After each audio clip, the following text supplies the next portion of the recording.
زکوٰۃ کی اہمیت الزکوٰۃ. جس سونے اور چاندی کی زکوٰۃ ادا نہ کی جائے، ابھی تک تو پڑا تھا نا فائدہ، اور اب اگر کوئی کام نہیں کرے گا تو اس کو مار بھی پڑے گی. جس سونے اور چاندی کی زکوٰۃ ادا نہ کی جائے، قیامت کے دن اس سونے اور چاندی کی تختیاں بنا کر آگ میں گرم کی جائیں گی اور ان سے اس کے مالک کی پیشانی، پیٹھ اور پہلو داغے جائیں گے.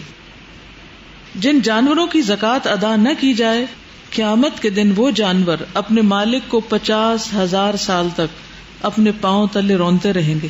یہ ایسے کوئی بھینس آپ کے اوپر چڑھ آئے یا کوئی اونٹ. بھینس سے کبھی ڈر لگا؟ بہت زیادہ ڈر لگتا ہے نا کہ ٹکر نہ مار دے اور ہمیں گرا نہ دے اور ہمارے اوپر نہ چڑھ دے اور ہمیں کچھ کر نہ دے. تو جو لوگ گائے کی زکوٰۃ نہیں دیتے، گائے ان پہ چڑھے گی. جو بکری کی نہیں دیتے، بکری ان پہ چڑھے گی، and so on.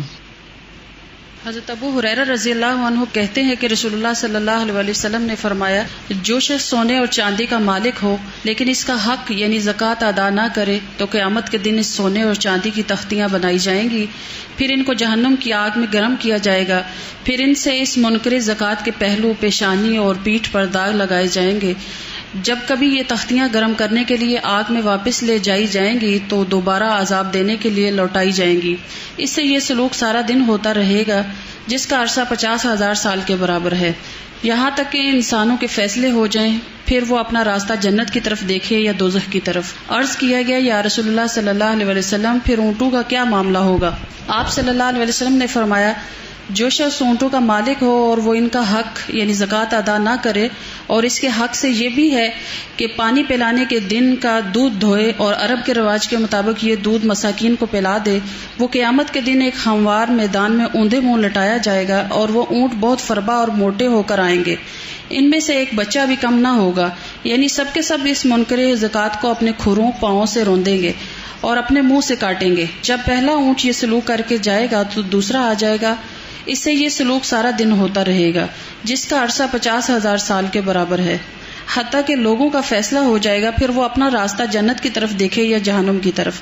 عرض کیا گیا ہے، اللہ کے رسول صلی اللہ علیہ وسلم، گائے اور بکری کے بارے میں کیا ارشاد ہے؟ فرمایا، کوئی گائے اور بکری والا ایسا نہیں جو ان کا حق زکوٰۃ ادا نہ کرے، مگر جب قیامت کا دن ہوگا تو وہ اوندا لٹایا جائے گا ایک ہموار زمین پر، اور ان گائے اور بکریوں میں سے کوئی کم نہ ہوگی، سب کی سب آئیں گی، اور ان میں سے کوئی سینگ مڑی ہوئی نہ ہوگی، نہ بغیر سینگوں کے اور نہ ٹوٹے ہوئے سینگوں والی. وہ اس کو اپنے سینگوں سے ماریں گی اور اپنے کھروں سے روندیں گی. جب پہلی گزر جائے گی تو پچھلی آ جائے گی، یعنی لگاتار آتی رہیں گی. دن بھر ایسا ہوتا رہے گا جس کی مدت 50,000 سال کے برابر ہے، یہاں تک کہ بندوں کے درمیان فیصلہ ہو جائے گا، پھر وہ اپنا راستہ جنت کی طرف دیکھے یا دوزخ کی طرف. اسے مسلم نے روایت کیا ہے. آپ میں سے کبھی کسی بچے نے آپ کو کاٹا ہو، دندی، چکی جس کو بولتے ہیں، کچھ یاد ہے؟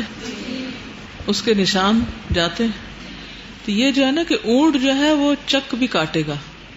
ایک آئے گا لتاڑ کے چکیاں کاٹ کے چلا جائے گا، اس کے بعد ایک اور آ جائے گا، پھر دوسرا آ جائے گا، پھر تیسرا آ جائے گا، اور پھر جب یہ سارے کی باری ختم ہو جائے گی پھر پہلا شروع ہو جائے گا، اور مسلسل ہوتا رہے گا. اور ہو سکتا ہے کہ اس شخص کے اور نیک اعمال ہوں جن کی وجہ سے وہ جنت میں بھی چلا جائے، لیکن اس وقت اس کو اتنی ذلت کا سامنا ہوگا، اتنی تکلیف کا. آپ امیجن کریں کہ ایک میدان ہے جہاں پر ایک شخص اکیلا لیٹا ہوا ہے اور اس کے اوپر جانور آ کے چڑھ رہے ہیں اور بکریاں سینگ مار رہی ہیں اور وہ چیختا ہے، دہائی دیتا ہے، لیکن کوئی اس کی مدد کو نہیں پہنچتا. تو یہ معمولی بات نہیں ہے، ہم اسے مذاق نہ سمجھیں. یہ فرض درجے کی عبادت ہے جس کا ادا کرنا ضروری ہے. جی، یہ ایک کانسیپٹ آپ کا کلیئر کرنا چاہوں گی.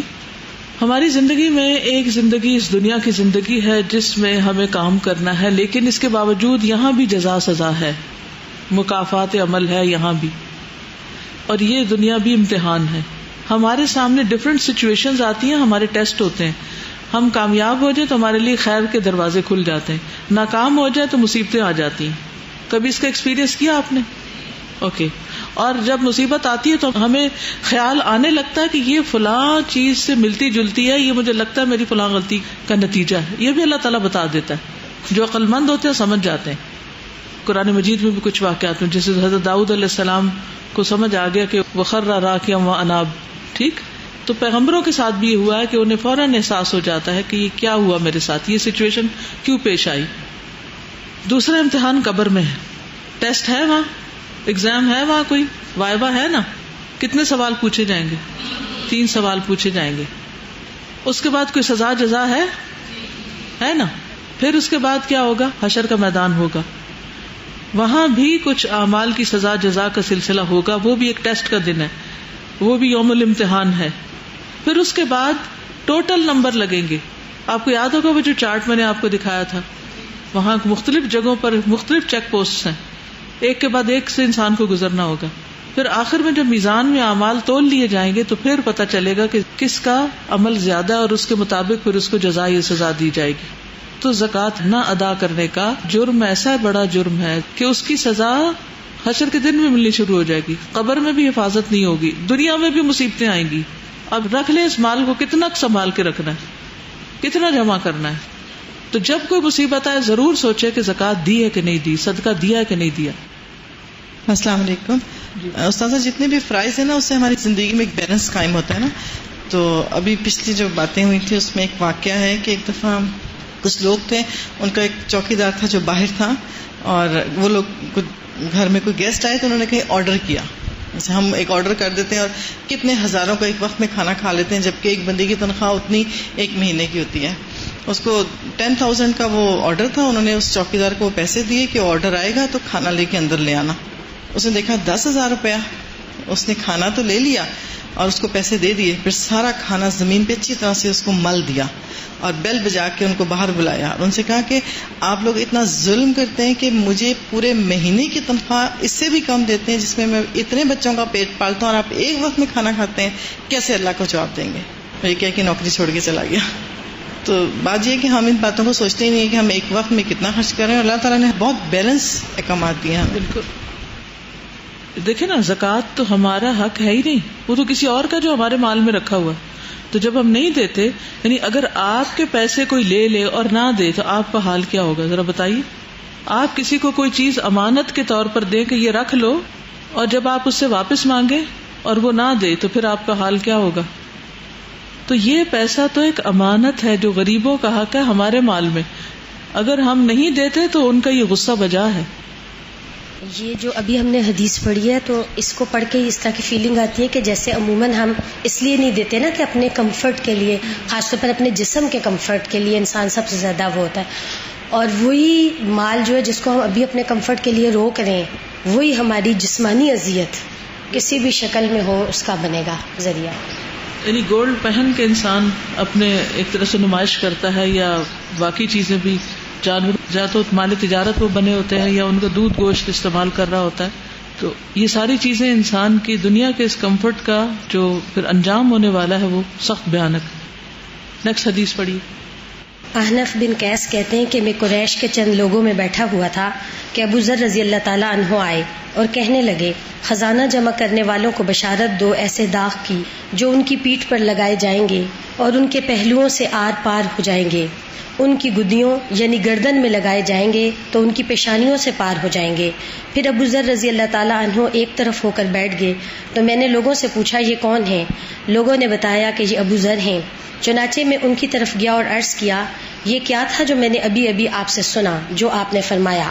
حضرت ابو ذر رضی اللہ تعالیٰ عنہ نے کہا, میں نے وہی کہا ہے جو میں نے ان مسلمانوں کے نبی صلی اللہ علیہ وسلم سے سنا ہے. اسے مسلم نے روایت کیا. تو بیسیکلی اس حدیث سے کیا پتہ چلتا ہے کہ جو لوگ سونا چاندی جمع کرتے ہیں, خزانہ جمع کرتے ہیں, ان کے لیے کیا ہے؟ داغ لگنے کی بشارت, کہ ان کو پھر تپتی ہوئی دھات سے سونے یا چاندی سے داغا جائے گا. کبھی آپ نے گرم چمٹا پکڑا؟ کبھی کوئی گرم چیز جسم کو لگی؟ توے کے کونا لگ جاتا ہے, یا پھر ہر ایک کے بازو ہاتھ میں کچھ نہ کچھ ایسے نشان پڑ جاتے ہیں نا کھانا پکاتے وقت. چوڑی گرم ہو جاتی ہے پکاتے وقت. مجھے یاد ہے ایک دفعہ میں نے گرم پلیٹ اٹھا لی تھی اور کئی مہینے تک یہ انگلیاں جو تھی ان کے اوپر سے زخم نہیں گیا تھا, صرف پکتی ہنڈیا کا ڈھکن اٹھا لیا تھا ہاتھ سے. تو سونے کا اور چاندی کا تپا کر جسم کو داغا جانا, ایک اور روایت میں آتا ہے کہ وہ پھیلا دیے جائیں گے جتنے بھی ہوں گے نا, یعنی 100 درہم میں تو 100 پھیلا دیے جائیں گے اور پھر ہر ایک کو لگایا جائے گا. یہ نہیں کہ 3-4 اکٹھے کر کے تو وہ ایسے جیسے وہ کولڈ پیک نہیں آپ اس سے لگاتے ٹھنڈے پیچز, اس طرح نہیں, ایک ایک الگ الگ ہر ایک کا مزہ چکھایا جائے گا. جتنے زیادہ ہوں گے اتنی زیادہ سزا ہے. حضرت ابو ہریرہ رضی اللہ عنہ کہتے ہیں کہ رسول اللہ صلی اللہ علیہ وسلم نے فرمایا کہ جس کو اللہ تعالیٰ نے مال دیا اور اس نے اس کی زکوٰۃ ادا نہ کی تو قیامت کے دن اس کا مال گنجے سام کی شکل بن کر جس کی آنکھوں پر 2 نقطے داغ ہوں گے اور اس کے گلے کا توق بن جائے گا. پھر اس کی دونوں باچھیں پکڑ کر کہے گا میں تیرا مال ہوں، میں تیرا خزانہ ہوں. پھر آپ صلی اللہ علیہ وسلم نے یہ آیت تلاوت فرمائی جس کا ترجمہ ہے جن لوگوں کو اللہ تعالیٰ نے اپنے فضل سے مال دیا ہے اور وہ بخیلی کرتے ہیں تو اپنے لیے یہ بخل بہتر نہ سمجھیں بلکہ ان کے حق میں برا ہے. ان قریب قیامت کے دن یہ بخیلی ان کے گلے کا توق ہوگی. اسے بخاری نے روایت کیا ہے. اب آپ دیکھیے کہ سونے چاندی اور اونٹ بکریوں کے علاوہ سانپ، کس کس کو سانپ سے ڈر لگتا ہے؟ اور چھوٹا سا سانپ بھی ہو تو اس سے بھی ڈر لگتا ہے. ایسے کوئی چیز دھاگے جتنی بھی آپ کو ہلتی نظر آ جائے نا تو کیا ہوتا ہے، چیخ نکل جاتی کہ ہائے سانپ. کہاں یہ کہ موٹا اژدہا گنجے سر والا اور وہ لپٹ کے چمٹ کے رول ہو کے کہ آپ اس کو چھڑا بھی نہ سکے، پھینک بھی نہ سکے، اس سے بھاگ بھی نہ سکے، اور وہ بولے گا بھی کہ میں تیرا مال ہوں، میں تیرا خزانہ ہوں. تو گویا اللہ کا حق نہ دینا، غریبوں پر خرچ نہ کرنا، اپنے لیے سانپ اکٹھے کرنا ہے. اچھا سوال یہ پیدا ہوتا ہے کہ اتنی سخت سزائیں کیوں بتائی گئی ہیں؟ کیونکہ جب ہم لوگوں کو ان کا حق نہیں دیتے تو آپ کو معلوم ان کی زندگیوں میں کیسی کیسی پریشانیاں رہتی. غربت کی پریشانی جو ہے کہ شام کو کیا کھائیں گے، کیا کھائیں گے، بیٹی کی شادی کیسے کریں گے، یہ مریض کی دوائی کہاں سے لیں گے، بیمار ہو گئے تو اسپتال کا خرچہ کہاں سے لائیں گے، مکان کو کوئی ڈیمیج ہو گیا تو اس کو کہاں سے ٹھیک کروائیں گے. ان کے رنج ہم غم کبھی آپ نے سنے؟ اور ان کے دکھ اور درد کبھی آپ نے محسوس کیے کہ ان کو اٹھتے بیٹھتے غم لگا رہتا ہے. جس شخص کے مکان کی چھت لیک کر رہی اور اس کے پاس مرمت کے پیسے نہ ہوں، مسکین آدمی ہو، اور ادھر سے بارشیں آ رہی ہیں، تو اس کے خوف اور اس کی پریشانی اور اس کی جو تکلیف ہے اس کا آپ اندازہ کر سکتے. اب رمضان آ رہا ہے اور رمضان میں آپ لوگ لمبا روزہ رکھیں گے جس میں نہ کھا سکیں گے نہ پی سکیں گے، تو اس سے آپ کو اندازہ ہوگا کہ ایک بھوکے شخص کی کیفیت کیا ہوتی. تو زکوٰۃ تزکیہ بھی کرتی ہے تو روزہ بھی تزکیہ کرتا ہے. تو زکوٰۃ اور روزہ مل کے انسان کی اصلاح کرتے ہیں کہ ہنگر پینگس کو اور بھوک کی تکلیف کو محسوس کرو اور ان لوگوں کی تکلیف کو جانو جن کے پاس کچھ نہیں ہے اپنی ضرورت پورا کرنے کے لیے. جس مال سے اللہ تعالیٰ کا حق ادا نہ کیا جائے وہ مال تباہ اور برباد ہو جاتا ہے. حضرت ابو ہریرہ رضی اللہ تعالیٰ عنہ کہتے ہیں کہ انہوں نے نبی اکرم صلی اللہ علیہ وسلم سے سنا، آپ صلی اللہ علیہ وسلم فرماتے تھے بنی اسرائیل میں 3 آدمی تھے، ایک کوڑی، دوسرا گنجا اور تیسرا اندھا. اللہ تعالیٰ نے ان کو آزمانے کا ارادہ فرمایا. ان کی طرف ایک فرشتہ بھیجا. وہ کوڑی کے پاس آیا اور کہا تجھے کون سی چیز بہت پیاری ہے؟ اس نے کہا اچھا رنگ اور اچھا بدن، اور وہ چیز مجھ سے دور ہو جائے جس سے لوگ نفرت کرتے ہیں. آپ صلی اللہ علیہ وسلم نے فرمایا کہ فرشتے نے اس کے جسم پر ہاتھ پھیرا، بس اس سے اس کی گندگی دور ہو گئی اور اچھا رنگ اور اچھا بدن دے دیا گیا. پھر فرشتے نے کوڑی سے پوچھا تجھے کون سا مال زیادہ پسند ہے؟ اس نے کہا اونٹ یا کہا گائے. راوی اسحاق کو شک ہے کہ ہاں کوڑی اور گنجے میں سے ایک نے اونٹ کہا اور دوسرے نے گائے کہا. آپ صلی اللہ علیہ وسلم نے فرمایا اسے ایک حاملہ اونٹنی دے دی گئی اور کہا اللہ تجھے اس میں برکت دے. آپ صلی اللہ علیہ وسلم نے فرمایا پھر وہ فرشتہ گنجے کے پاس آیا اور کہا تجھے سب سے زیادہ کون سی چیز پسند ہے؟ اس نے کہا خوبصورت بال، اور وہ چیز مجھ سے دور ہو جائے جس سے لوگ نفرت کرتے ہیں. آپ صلی اللہ علیہ وسلم نے فرمایا کہ فرشتے نے اس پر ہاتھ پھیرا اور اس کا گنجا پن جاتا رہا اور خوبصورت بال اسے دے دیے گئے. فرشتے نے پوچھا تجھے کون سا مال زیادہ پسند ہے؟ اس نے کہا گائے. پس ایک حاملہ گائے اسے دے دی گئی اور فرشتے نے کہا اللہ تجھے اس میں برکت دے. آپ صلی اللہ علیہ وسلم نے فرمایا پھر وہ فرشتہ اندھے کے پاس آیا اور کہا تجھے سب سے زیادہ پیاری چیز کون سی ہے؟ اس نے کہا اللہ مجھے بینائی دے دے تاکہ میں لوگوں کو دیکھ سکوں. آپ صلی اللہ علیہ وسلم نے فرمایا فرشتے نے اس پر ہاتھ پھیرا اللہ تعالیٰ نے اس کی بینائی واپس کر دی۔ فرشتے نے کہا تجھے سب سے زیادہ پسند مال کون سا ہے؟ کہا بکریاں۔ اسے ایک حاملہ بکری دے دی گئی۔ پس بچے کے لیے کوڑی، اور گنجے نے اونٹ اور گائے کے، اور اندھے نے بکری کے، جس سے کوڑی کے لیے ایک جنگل اونٹوں سے بھر گیا، گنجے کے لیے ایک جنگل گائے سے بھر گیا، اور اندھے کے لیے ایک جنگل بکریوں سے بھر گیا۔ آپ صلی اللہ علیہ وسلم نے فرمایا پھر کچھ عرصے کے بعد فرشتہ کوڑی کے پاس اس کی پہلی صورت اور شکل میں آیا اور آ کر کہا غریب آدمی ہوں، سفر میں میرا مال و اسباب جاتا رہا، اب میرا آج کے دن اپنی منزل پر پہنچنا اللہ کی مہربانی اور تیرے سبب سے ہے۔ میں تجھ سے اسی ذات کے واسطے سے مانگتا ہوں جس نے تجھے اچھا رنگ، جسم اور مال دیا ہے۔ ایک اونٹ چاہتا ہوں جس کے ذریعے اپنی منزل پر پہنچ سکوں۔ اس نے کہا حقدار بہت ہیں، یعنی خرچ زیادہ ہے، مال کم ہے۔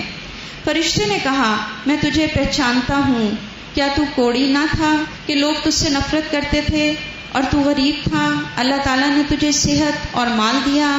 اس نے کہا مجھے تو یہ مال و دولت باپ دادا سے وراثت میں ملا ہے۔ فرشتے نے کہا تو جھوٹا ہے، اللہ تجھے ویسا ہی کر دے جیسا کہ تو تھا۔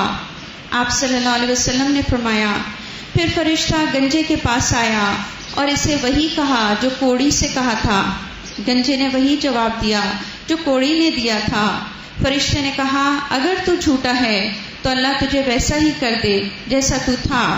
آپ صلی اللہ علیہ وسلم نے فرمایا پھر وہ فرشتہ اندھے کے پاس اس کی سابقہ صورت میں آیا اور کہا غریب مسافر ہوں، سفر میں میرا مال و اسباب جاتا رہا، آج میں اپنی منزل پر نہیں پہنچ سکتا ہوں مگر اللہ تعالیٰ کی مہربانی اور تیرے سبب سے تجھ سے اسی ذات کے واسطے سے مانگتا ہوں جس نے تجھے بینائی دی۔ ایک بکری چاہتا ہوں کہ اس کے باعث اپنی منزل پر پہنچ سکوں۔ اندھے نے کہا بے شک میں اندھا تھا، مجھے اللہ تعالیٰ نے بینائی دی، بس تو جو چاہے لے لے اور جو چاہے چھوڑ دے۔ اللہ کی قسم آج کے دن میں تیرا ہاتھ نہ پکڑوں گا اس چیز سے جسے تو اللہ کے لیے لینا چاہے۔ فرشتے نے کہا اپنا مال اپنے پاس رکھ، حقیقت یہ ہے کہ تم تینوں کو آزمایا گیا، بس تجھ سے اللہ راضی ہوا اور تیرے دونوں ساتھیوں پر غصہ کیا گیا۔ اسے بخاری اور مسلم نے روایت کیا۔ تو یہ جو ٹیسٹ ہوا تھا کوڑی گنجے اندھے کا، یہ ٹیسٹ ہم سب کا ہوتا ہے کہ اللہ سبحانہ وتعالیٰ ہمیں کچھ دیتا ہے اور جو ہی چیز آتی ہے ساتھ ہی امتحان آ جاتا ہے، کسی کو بھیج دیتا ہے کہ اچھا اس کو دو، اور پھر ہم کیا کرتے ہیں یہ تو میری کوشش سے مجھے ملا ہے، یہ تو میری محنت ہے، میں اس کو کیوں دوں، خدا خدا کر کے ملا ہے اور اب میں اس کو دے دوں۔ یعنی ادھر سے ایک چیز ملنے کی ابھی خوشی ختم نہیں ہوتی کہ ادھر سے ضرورت مند ایک امتحان یا ایک ٹیسٹ بن جاتے ہیں۔ تو ایسی صورت میں پھر انسان کس طرح کامیاب ہو سکتا ہے، کس طرح پھر اپنے دل کی خواہش کو، کیونکہ انسان کو انتظار ہوتا ہے اچھا میرے پاس یہ ہو، پھر میں اس سے یہ بناؤں گا، یہ کروں گا، اتنے بیچ میں کچھ اور چیزیں آتی ہیں، وہ سارے خواب ادھورے رہ جاتے ہیں۔ تو ایسی صورت میں ہمیشہ انسان کو یاد رکھنا چاہیے کہ یہ ٹیسٹ ہے۔ مال ویسے بھی جیسے شروع میں نے بتایا تھا کہ ایک فتنہ اور آزمائش ہے، اس کا ہونا یا نہ ہونا دونوں ہی امتحان ہے۔ تو یہ دنیا میں ہوا، یہ واقعہ پچھلی قوم میں گزرا اور اس سے ہمیں سکھایا گیا، نہیں ایک طرح سے کیا ہے، ایک عملی نمونہ، ایک مثال دے کے ہمیں بات بتا دی گئی۔ نیکسٹ حدیث ہے زکوٰۃ نہ دینے والا دوزخی ہے۔ حضرت انس بن مالک فرماتے ہیں کہ رسول اللہ صلی اللہ علیہ وسلم نے فرمایا زکوٰۃ نہ دینے والا قیامت کے دن آگ میں ہوگا۔ زکوٰۃ ادا نہ کرنے والے لوگوں کو اللہ تعالیٰ قحط سالی میں مبتلا کر دیتے ہیں۔ حضرت بریدہ کہتے ہیں رسول اللہ صلی اللہ علیہ وسلم نے فرمایا زکوٰۃ ادا نہ کرنے والے لوگوں کو اللہ تعالیٰ قحط سالی میں مبتلا کر دیتے ہیں۔ زکوٰۃ ادا نہ کرنے والے پر رسول اللہ صلی اللہ علیہ وسلم نے لعنت فرمائی ہے۔ حضرت علی کہتے ہیں رسول اللہ صلی اللہ علیہ وسلم نے سود کھانے، کھلانے، گواہی دینے اور کتابت کرنے والے سب لوگوں پہ لعنت فرمائی، نیز بال گوندنے، گندوانے والی پر، زکوٰۃ ادا نہ کرنے والے پر، حلالہ نکالنے اور نکلوانے والے پر بھی لعنت فرمائی ہے۔ یعنی جو آرٹیفیشل بال جوڑے جاتے ہیں نا تو اس سے بھی منع کیا گیا ہے، باقی تو واضح ہے۔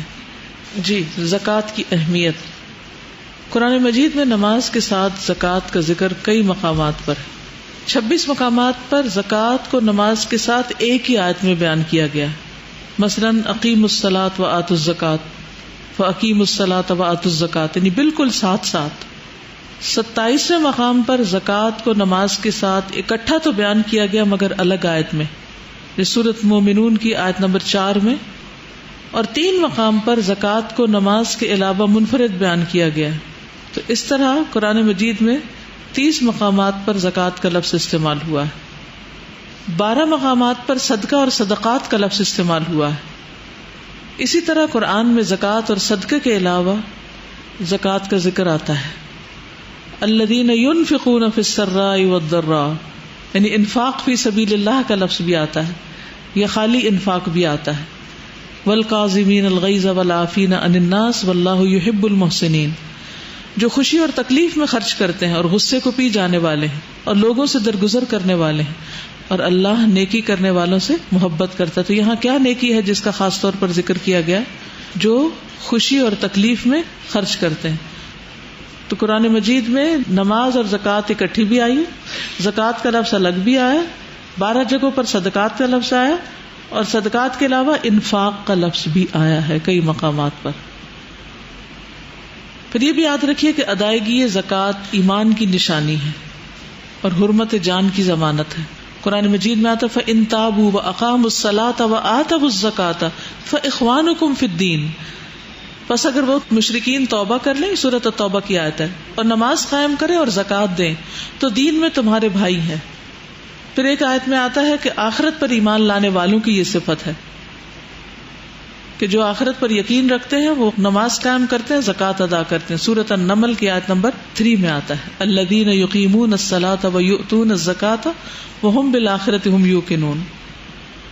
سورۃ انفال میں آتا ہے کہ زکوٰۃ ادا کرنے والے سچے مومن ہیں. الذین یقیمون الصلاۃ ومما رزقناہم ینفقون اولئک ھم المؤمنون حقا، کہ جو لوگ نماز قائم کرتے ہیں اور اس میں سے جو ہم نے انہیں دیا خرچ کرتے ہیں، یہی لوگ سچے مومن ہیں. پھر اسی طرح تقوی کی علامت ہے. اللہ سبحانہ وتعالی نے انبیاء علیہ السلام کو بھی زکوٰۃ ادا کرنے کی تلقین فرمائی. سورۃ مریم میں آتا ہے وَجَعَلَنِي مُبَارَكًا أَيْنَمَا كُنتُ وَأَوْصَانِي بِالصَّلَاةِ وَالزَّكَاةِ مَا دُمْتُ حَيًّا. سورۃ الانبیاء میں آتا ہے وَجَعَلْنَاهُمْ أَئِمَّةً يَهْدُونَ بِأَمْرِنَا وَأَوْحَيْنَا إِلَيْهِمْ فِعْلَ الْخَيْرَاتِ وَإِقَامَ الصَّلَاةِ وَإِيتَاءَ الزَّكَاةِ وَكَانُوا لَنَا عَابِدِينَ. اور ہم نے انہیں ایسے پیشوا بنایا جو ہمارے حکم کے ساتھ رہنمائی کرتے تھے، اور ہم نے ان کی طرف نیکیاں کرنے، نماز قائم کرنے اور زکوٰۃ ادا کرنے کی وحی بھیجی تھی، اور وہ صرف ہماری عبادت کرنے والے تھے.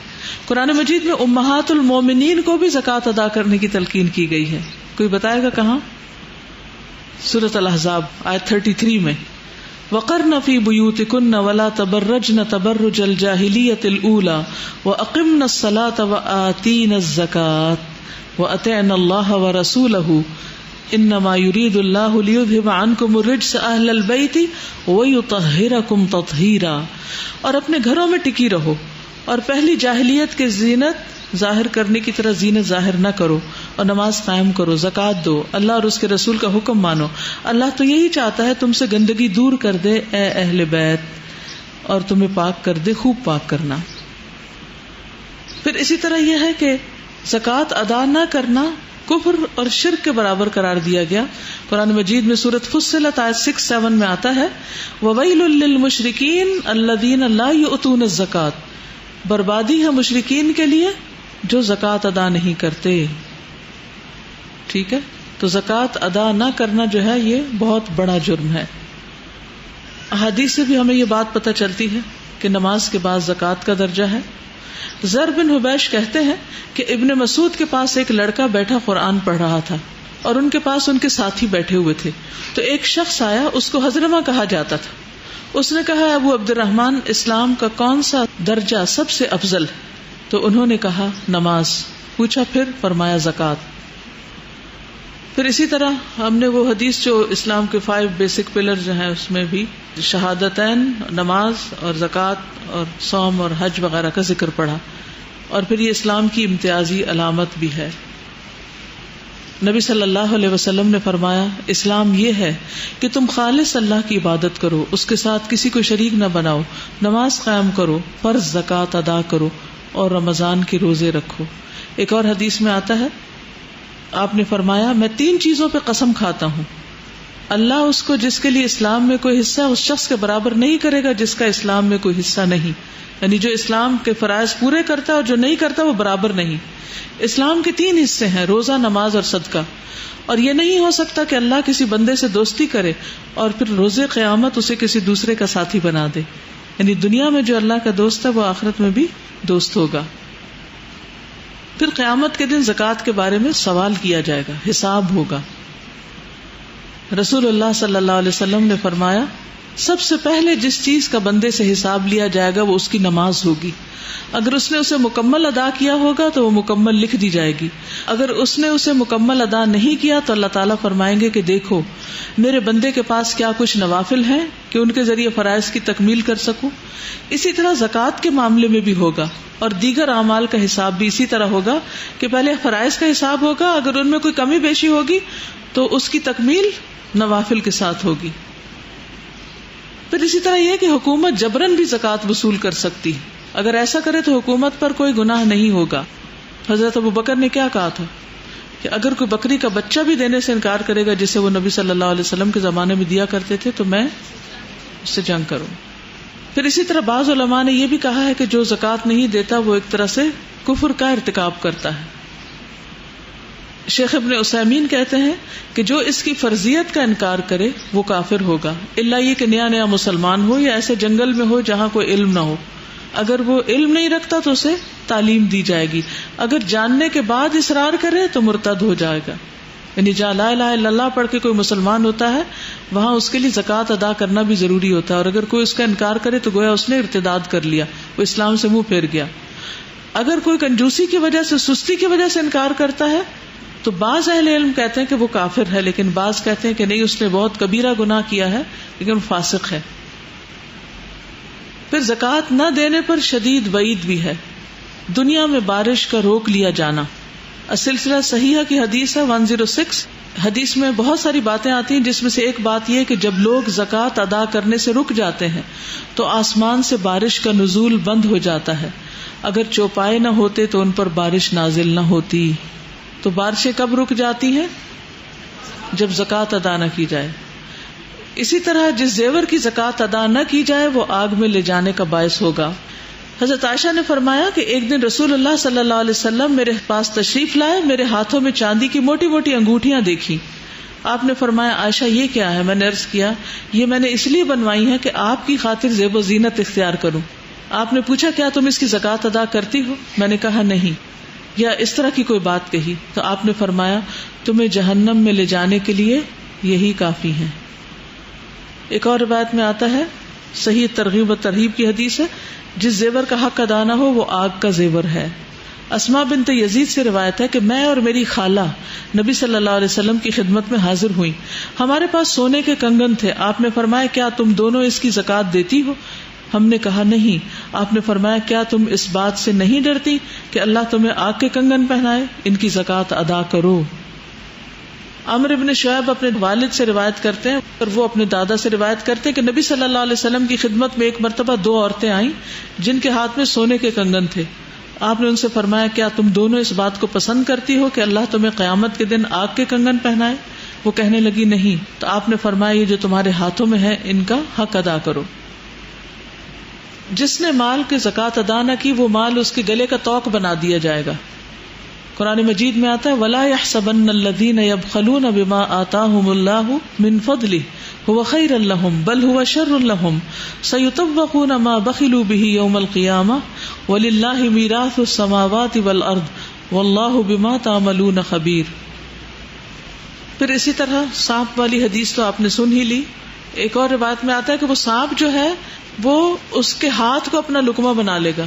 سانپ ہاتھ کھانے لگے گا اور پھر اس کے بعد باقی جسم کو بھی کاٹے گا، چبا لے گا. عذاب کی غرض سے مجرم کا جسم بڑا کر دیا جائے گا، اتنا بڑا جتنا بڑا اس کا مال ہوگا، تاکہ وہ سارا اس کو تپایا جا سکے، اس کے اوپر لگایا جا سکے کہ ایک ایک درہم اور ایک ایک دینار اس کے جسم کو چھو سکے. اس کی جلد کو اتنا وسیع کر دیا جائے گا کہ ہر درہم دینار الگ رکھا جائے گا. مثلا یہ کہ کندھے اس کے چوڑے ہو جائیں گے، ہاتھ لمبے ہو جائیں گے، ہر چیز موٹی ہو جائے گی تاکہ وہ پورے درہم و دینار جو ہیں وہ چپک جائیں اس کے جسم کے ساتھ. پھر جانور گردن پہ سوار ہو جائیں گے آپ صلی اللہ علیہ وسلم نے فرمایا قیامت کے دن کوئی شخص اس حال میں نہ آئے کہ وہ اپنی گردن پر ایسی بکری اٹھائی ہو جو چلا رہی ہو اور مجھ سے کہے کہ اے محمد صلی اللہ علیہ وسلم مجھے عذاب سے بچائیے. میں اسے یہ جواب دوں گا کہ میں تیرے لیے کچھ نہیں کر سکتا, میرا کام تھا پہنچانا اور میں نے پہنچا دیا. اسی طرح کوئی تم میں سے ایسا نہ آئے کہ اونٹ گردن پہ اٹھائے ہوئے ہو اور باقی چیزیں بھی. اب یہ جو آیات ہے نا, زکوٰۃ فی ضوء القرآن, قرآن کی روشنی میں زکوٰۃ, تو یہ ساری آیات آپ خود پڑھ لیجئے اور قرآن کی تفسیر میں آپ پڑھ بھی رہے ہیں, اور ان آیات کو آپ شیئرنگ میں بھی ایک دوسرے کو دے سکتے ہیں. موسٹلی تو میں نے آپ کو سنا بھی دی ہیں یا ان کا ترجمہ بتا دیا. تو اب ہم ڈائریکٹ شروط الزکوٰۃ پہ آتے ہیں, کیونکہ یہ زکوٰۃ کی اب جو شرائط ہے نا ذرا سا دھیان سے سننے والا ہے.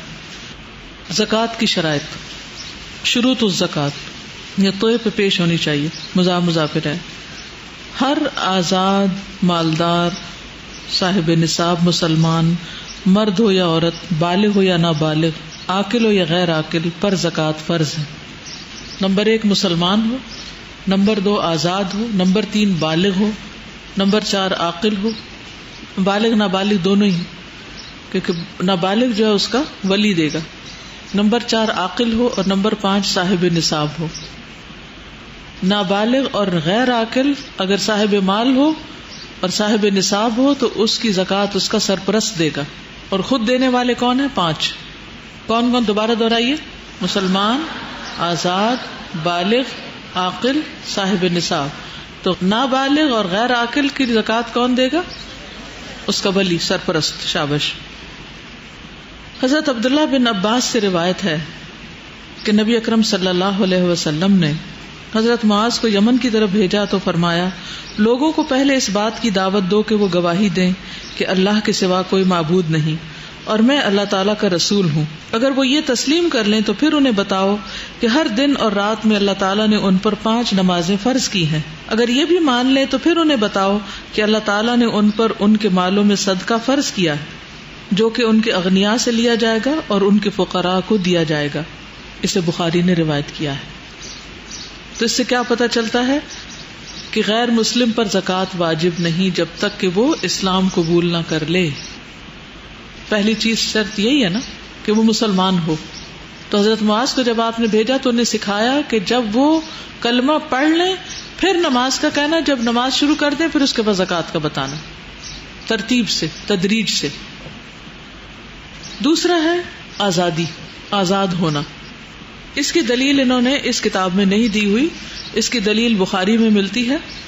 عبداللہ بن عمر کہتے ہیں کہ میں نے رسول اللہ صلی اللہ علیہ وسلم سے سنا, اور حدیث کا ایک حصہ یہاں کوٹ کیا جا رہا ہے, اگر کسی شخص نے کوئی مال والا غلام بیچا تو وہ مال بیچنے والے کا ہوتا ہے, غلام اپنے ساتھ نہیں لے جا سکتا اس کو. ہاں اگر خریدار شرط لگا دے تو یہ الگ صورت ہے. تو غلام پر زکوٰۃ نہیں ہے. کیوں نہیں ہے غلام پر زکوٰۃ؟ کیونکہ وہ اپنے مال کا مالک نہیں ہے, اور اس کی دلیل یہ حدیث ہے. وہ خود بھی کسی دوسرے کی ملکیت ہے اور اس کا مال بھی دوسرے کی ملکیت ہے. آج کل ہے نہیں غلام تو اس لیے, لیکن اصول اور مسئلہ پتہ ہونا چاہیے. تیسری شرط کیا تھی؟ بالغ ہو. ٹھیک ہے, بالغ کے تو انڈرسٹوڈ ہے کہ رفع القلم عن ثلاث, 3 لوگوں سے قلم اٹھا لیا گیا, یعنی ان کی ذمہ داری نہیں بنتی. بچہ جب تک کہ حتی یحتلم, یعنی بالغ ہو جائے. اس سے نہیں پوچھو گی اگر ولی نے زکوٰۃ دی, اس کے بڑے نے نہیں دی, تو زکوٰۃ پھر بالغ پر ہوگی.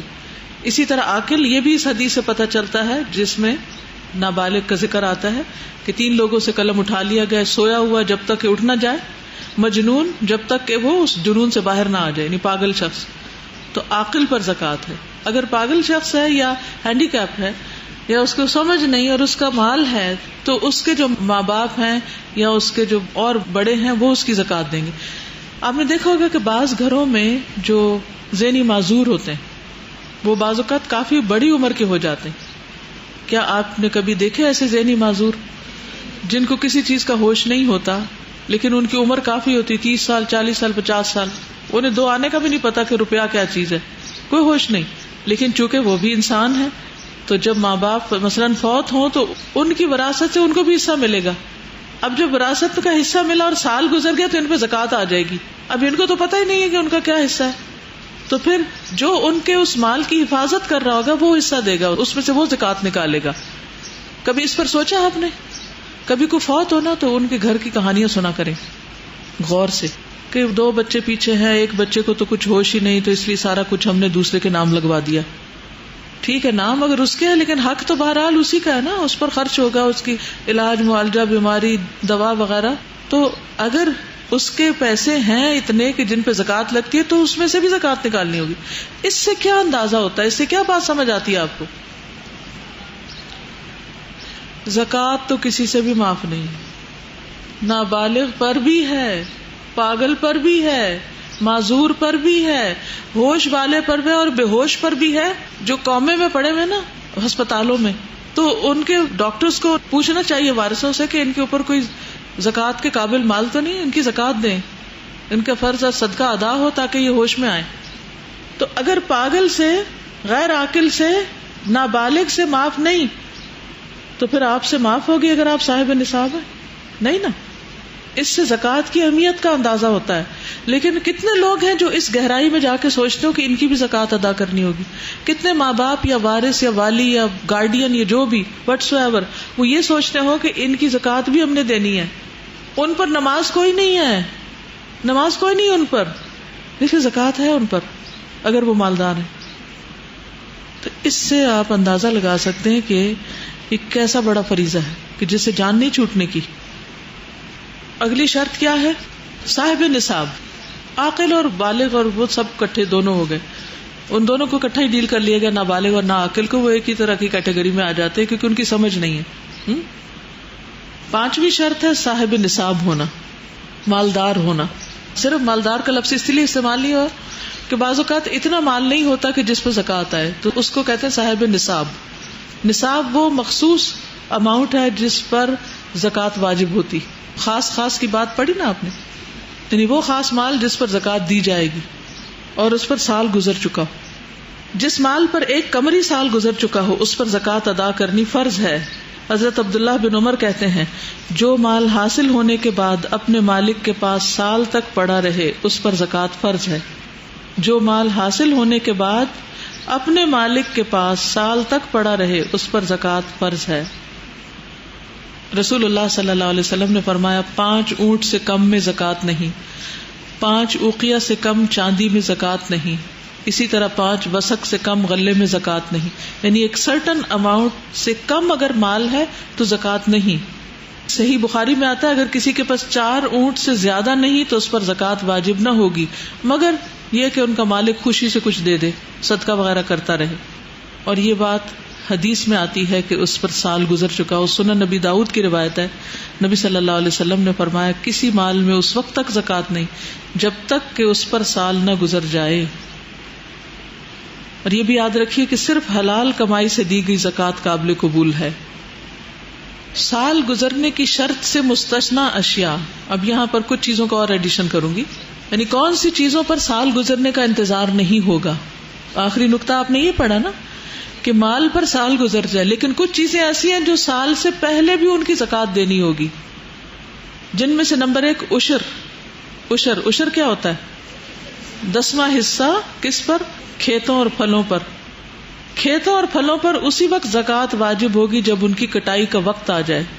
وَآتُوا حَقَّهُ يَوْمَ حَصَادِهِ، اس کی کٹائی کے دن اس کا حق ادا کرو. زمین کی پیداوار پر فصل کی کٹائی کے دن ہی زکات واجب ہو جاتی، سیم ڈے جس دن آپ فصل کاٹیں، بشرطے کہ وہ پیداوار نصاب کو پہنچ جائے، یعنی اتنی اماؤنٹ تک، ایک سرٹن اماؤنٹ تک پہنچ جائے. اگر فصل کی کٹائی سال میں 2 مرتبہ ہو تو زکات بھی 2 بار واجب ہوگی. تو سارے مال پہ سال نہیں گزرتا، کچھ مال سال سے کم پر بھی زکات واجب ہوتی. کھیتی کی جو زکات ہے وہ کیا؟ 5 وسق. 5 وسق سے کم غلے میں زکات نہیں ہے. 5 وسق 725 کلو ہے، 725 کلو. یہ لکھ لیجئے 725 کلو. اوکے. نمبر 2، باہر چرنے والے جانوروں کے بچے. باہر چرنے والے جانوروں کے بچوں کا سال ان کی ماؤں کا سال شمار ہوگا. ان بچوں کی زکات ان کی ماؤں کے ساتھ نکالی جائے گی اگر مائیں نصاب کو پہنچتی ہوں، یعنی جانوروں. اگر ماؤں کی گنتی نصاب کو نہیں پہنچتی تو پھر سال وہاں سے شروع کریں گے جہاں نصاب پورا ہوگا. ابھی آگے نا گائے بکریوں کے اوپر ڈیٹیل آئے گی. ویسے بھی یہ صرف نصاب کا ٹائم بتانے کے لیے آپ کو یہ بات کی گئی. مثال کے طور پر ایک آدمی کے پاس 40 بکریاں ہوں, ہر بکری نے 3 بچے جنم دیے, سوائے ایک بکری کے اس نے 4 بچے دیے, تو اب ٹوٹل کتنے ہو گئے؟ 40 بکریاں, ہر بکری نے 3 بچے دیے, کل کتنے بچے ہو گئے؟ 120. ایک نے 4 دے دیے, 121. تو ان کو 2 بکریاں دینی پڑیں گی پھر. حالانکہ بچوں پر سال پورا نہیں گزرا تھا, مگر وہ اصل کتابیں ہیں, یعنی ماؤں کے ساتھ ان کو بھی گنا جائے گا. نمبر 3, کاروبار اور تجارت کے نفع کا سال. کاروبار اور تجارت اس پر کب ہوگا؟ کاروبار اور تجارت کے نفع کا سال اصل رقم والا سال ہوگا. مثلاً اگر آپ نے کوئی کاروبار کیا ہے اور ابھی اس میں کوئی نفع ہی نہیں ہوا تو سال نہیں ہوگا, کیونکہ جو مال بڑھتا ہے اس پہ زکوٰۃ ہوتی. اگر کوئی آدمی نقدی میں سے نصاب کا مالک ہو, یعنی کیش ہو اس کے پاس, اور وہ اس کے ساتھ تجارت کرے, پھر اس کو نفع ملا تو وہ مالک اصل مال کی زکوٰۃ بھی دے گا اور نفع کی بھی دے گا. مثلا آپ کے بینک میں فار ایگزامپل 1 لاکھ روپے, لاکھ وہیں رکھا اور آپ نے کوئی نہیں استعمال کیا, تو سال کے بعد آپ اس 1 لاکھ کی کیا کریں گے؟ زکوٰۃ دیں گے. لیکن کچھ لوگ بہت سمجھدار ہیں, انہوں نے کیا کیا, وہ 1 لاکھ کو انویسٹ کر دیا کہیں, وہ 1 لاکھ کتنا بن گیا؟ 1.5 بن گیا. اب ان کی زکوٰۃ کتنی ہوگی, 1 لاکھ کی یا 1.5 لاکھ کی؟ بس یہی بات ہے. ٹھیک ہے, یعنی کہ جو مال تجارت بن جاتا ہے تو اس کے نفع کو بھی شامل کر لیا جاتا ہے اصل مال کے ساتھ. ٹھیک, یہاں تک کہ اس نفع کو حاصل نہ کر سکے مگر سال کے آخر میں تو راس المال کے ساتھ نفع کی بھی زکوٰۃ دے. یا دوسری صورت ایک اور کیا ہو سکتی کہ اس نے وہ اوپر کا 50,000 خرچ کر دیا, اس پہ سال نہیں گزرا, تو پھر کتنے کی دے گا؟ پھر 1 کی دے گا. چوتھی چیز اور آخری چیز, مدفون خزانے اور کانے. مدفون خزانے رکاز جن کو کہا جاتا ہے. مثلاً آپ اپنا گھر بنانے لگے اور جب آپ نے بنیادیں کھودی تو اس میں گولڈ کی پوٹلی نکلی. اب آپ کی تو موج ہوگی, تو گھر تو اسی سے بن جائے گا. لیکن گھر بنانے سے پہلے اس کا 5واں حصہ, جیسے 100 کوائن نکلے تو اس میں سے 5واں حصہ کتنا بنتا ہے؟ 100 کو 5 پہ تقسیم کریں جی 20 کوائنز اس میں سے پہلے آپ نکال دیں گے بطور زکوٰۃ, پھر باقی آپ استعمال کر لیجیے. ٹھیک ہے, سمجھ آ گئی؟ اور بس ایک ہی دفعہ. ہاں اگر سال پڑا رہا تو پھر باقی اگر اتنا اماؤنٹ ہے کہ جس پہ زکوٰۃ لگتی ہے تو پھر ہر سال دینا پڑے گا. اگر سال مکمل ہونے سے پہلے نصاب میں کمی آ گئی, مثلاً 1 لاکھ تھا آپ کے پاس اور رمضان میں آپ نے زکوٰۃ نکالی تھی, تو اس سال شعبان میں آپ نے کچھ خرید لیا, اس میں سے پیسے کم ہو گئے, سال پورا نہیں ہوا, نصاب کم ہو گیا, آپ اس حد سے نیچے آ گئے. جیسے میں نے بکری کی مثال دی نا کہ اگر 40 بکریاں تھیں اور اس نے کیا کیا, 1 بکری ذبح کر لی, تو وہ صاحب نصاب نہیں رہا. تو اب اگر وہ جان بوجھ کے ایسا کر رہا ہے, زکوٰۃ سے بچنے کے لیے ہیلا کر رہا ہے, تو پکڑ ہوگی, اور اگر ضرورتاً اس نے ایسا کیا ہے تو اس پہ زکوٰۃ واجب نہیں ہوگی. ٹھیک ہے, یعنی سال کا پورا ہونا شرط ہے, لازم ہے. واضح؟ اوکے. اسی طرح کچھ لوگ کیا کرتے ہیں کہ وہ ایکسچینج کرتے رہتے ہیں, یعنی بکریاں بیچ کے تو گائے لے لی, اور گائے اتنی نہ آئی جن پہ زکوٰۃ پڑتی ہے, تو وہ پیسے بھی سیو ہو گئے اور زکوٰۃ سے بچ گئے. تو کوئی بھی ہیلا کرنا جس سے انسان زکوٰۃ کا سال پورا ہونے سے پہلے اس کیش کو یا کائنڈ کو چینج کر دے تاکہ زکوٰۃ نہ آئے اور نصاب کی حد ٹوٹ جائے, تو اس سے بھی پھر پکڑ لازم ہوگی. اور آخری بات جو کتاب میں کہی گئی اس کی تھوڑی سی مزید وضاحت کہ حرام مال کو زکوٰۃ پاک نہیں کرتی, حرام مال سے زکوٰۃ قبول ہی نہیں ہوتی. یاد رہے گا, حرام پیسوں سے زکوٰۃ قبول نہیں ہوتی, ادا نہیں ہوتی. مثلاً کسی شخص نے 1 لاکھ تو کمایا, لیکن جو 50,000 ہے وہ اس نے چوری کیا ہوا ہے یا کہیں سے دھوکے سے لیا ہوا ہے. تو اب کیا ہوگا؟ اب وہ کہے کہ یہ 1 لاکھ تو میرا ہے, اس کی زکوٰۃ میں اس 50 میں سے نکال لوں, یہ جتنا بھی وہ پیسہ ہے, تو وہ اگر اس چوری کے مال میں سے زکوٰۃ دے رہا ہے تو اس کی زکوٰۃ ادا نہیں ہوگی. اب اگر ایک شخص رشوت لیتا ہے اور اس کا کچھ مال پاک ہے لیکن کچھ رشوت لیتا ہے اور وہ رشوت سے اوپر کے خرچے چلاتا ہے, اتنے میں زکوٰۃ کا وقت آ جاتا ہے, رشوت سے ہی زکوٰۃ بھی دے دیتا ہے, اسی مال سے، تو کیا زکوٰۃ ادا ہو جائے گی؟ نہیں. تو شروع تو زکوٰۃ میں ایک اہم شرط یہ بھی ہے کہ مال حلال ہو، کیونکہ قرآن مجید میں آتا ہے یا ایھا الذین آمنوا انفقوا من طیبات ما کسبتم، اے لوگو جو ایمان لائے ہو ان پاکیزہ چیزوں میں سے خرچ کرو جو تم نے کمائی ہیں. اللہ تعالیٰ کیا حکم دے رہے ہیں؟ کھول کے بتائیے مجھے اچھی طرح. پاکیزہ چیزوں میں سے خرچ کرو جو تم نے کمائی ہے، حرام اللہ کے راستے میں مت دو. رسول اللہ صلی اللہ علیہ وسلم نے فرمایا اے لوگو اللہ پاک ہے اور پاک ہی قبول کرتا ہے. اور جب پاک مال میں سے، طیب مال میں سے انسان اللہ کے راستے میں دیتا ہے، اللہ تعالیٰ اسے اپنے دائیں ہاتھ سے لیتا ہے، پھر اس کو بڑھاتا ہے جیسے تم میں سے کوئی اپنے پچھیرے کو پالتا ہے، یعنی گھوڑے کے بچے کو پالتا ہے. اور پھر ایک لقمہ کتنا بن جاتا ہے؟ احد پہاڑ کے برابر. رسول اللہ صلی اللہ علیہ وسلم نے فرمایا جس نے حرام مال جمع کیا پھر اس کے ذریعے صدقہ کیا تو اس کے لیے اس میں کوئی اجر و ثواب نہیں بلکہ اس کا گناہ اس پر ہوگا. ایک اور حدیث ہے صحیح مسلم کی، اللہ تعالیٰ طہارت کے بغیر نماز قبول نہیں کرتے اور مال حرام سے دیا ہوا صدقہ قبول ہی نہیں کرتے. تو وہ جو صدقے کے فوائد ہیں وہ تو حاصل ہی نہیں ہوں گے. اور یہ بھی یاد رکھیے کہ بنیادی ضروریات زندگی سے زائد مال ہو. یسألونک ماذا ينفقون قل العفو، یعنی جو مال آپ کماتے جاتے ہیں اور خرچ ہوتا جاتا ہے اس پر زکوٰۃ نہیں ہوتی. اوکے، السلام علیکم ورحمۃ اللہ وبرکاتہ. سبحانک اللہم وبحمدک اشہد ان لا الہ الا انت استغفرک واتوب الیک.